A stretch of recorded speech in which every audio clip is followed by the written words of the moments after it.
Au Nigeria, le gouvernement cherche à intensifier son plan d'action contre l'insécurité. Dans cette optique, le Centre national de lutte contre le terrorisme et l'Institut international d'agriculture tropicale ont conclu un protocole d'accord le 23 mai 2025 visant à diriger un projet de réhabilitation et de réintégration des anciens militaires et des communautés touchées par les conflits. L'implémentation initiale de ce programme se fera dans les États de Zamfara et de Gombe.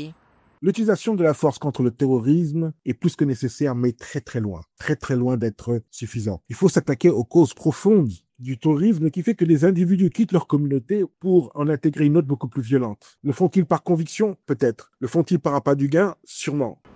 Le projet a surtout pour objectif de mettre en place 5 000 agro-entreprises et d'augmenter de 60% les revenus de 50 000 bénéficiaires par le biais de formations techniques, d'un soutien en matière d'inclusion financière et d'un accès simplifié aux intrants agricoles. Le programme s'inscrit dans un contexte où le gouvernement déplore entre 120 et 150 millions de personnes touchées par l'insécurité.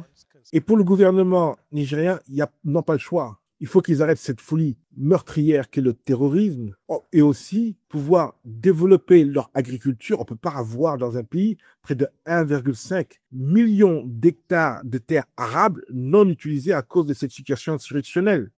Avec une population d'environ 228 millions d'habitants, l'agriculture représente au Nigeria 22,7% au PIB et emploie environ 34% de la population active. Face à une insécurité persistante, ce secteur connaît des perturbations, notamment dans l'État du Niger, où 350 000 hectares de terres arables sont non exploitables.